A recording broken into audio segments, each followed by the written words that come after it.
was in the 80s when my dad brought the 6.9 450 SEL.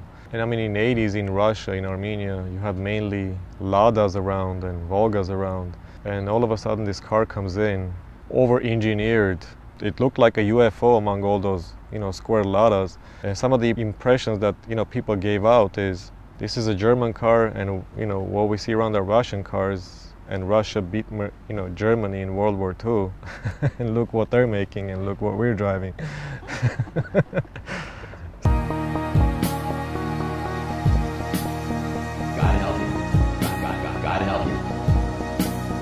My car is a 1989 560 SEC with an AMG conversion.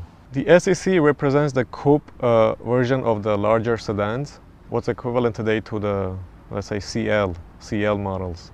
Well, SEC class in general, I would say, it's a very advanced car for the time. They started to work on this car in the late 70s. This car premiered in 80, and they manufactured this car almost the same way up until 91. And that's a long run. I mean, it has classic lines. The design is timeless. You have this open window, pillarless coupe. Just the form on it, just the lines on this car, just, when you look at this car from a side view, it's such an elegant, such a graceful design. Just on the looks of it, I get compliments from car enthusiasts and non-car enthusiasts. I think it was one of the great successes of Mercedes.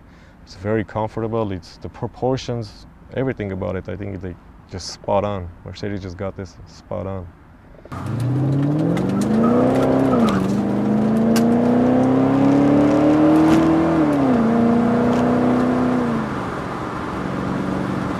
I've had this car for about 8 years. I've enjoyed it. I've always enjoyed my cars. Some people say that it's a collector car, you shouldn't be driving that much, but it's been my daily driver for 8 years. It's been reliable. I mean, I take care of it. I don't let problems to get out of hand. The most unreliable part is the gas, of course. On a very good day, 9-10 miles to the gallon. Of course, if I behave, if I don't, gas it, don't floor it all the time, if I just drive like my mom does, I probably would get 13, 14, but then what's the point of having 6-liter engine in it if you're not gonna use it?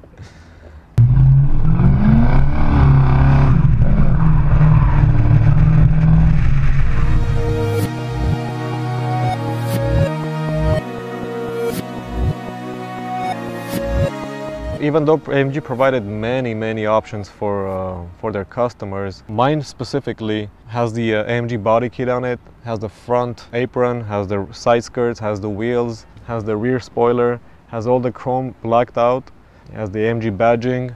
As far as the interior goes, I have just AMG badging on the instrument cluster. I have the very hard to find AMG shift knob. Engine, this particular one was bored out to 6 liters. It has the AMG camshafts on it. It has the AMG exhaust manifolds and the downpipes. It has a different rear end. It's just tuned differently. Even the transmission is tuned a little bit differently. If you floor it, it shifts every time it gets to the red line. That's how it shifts. It just holds it as much as it can, especially on the higher gears.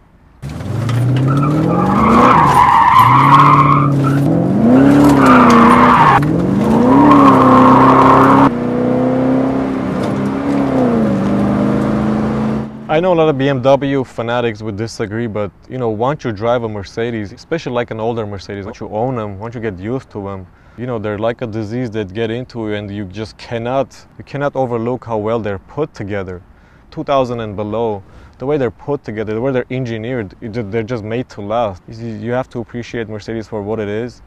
For every 10 years, it had at least 2-3 models that have become legends and collectible cars. So it has a very rich history. Well, first time when I drove this car, it was a sense of accomplishment. I was able to come across by accident, and I finally got, the car that I dreamed of since I was a little kid. Finally acquired a piece of Mercedes history. Throughout the day, I'm looking for a reason to drive the car.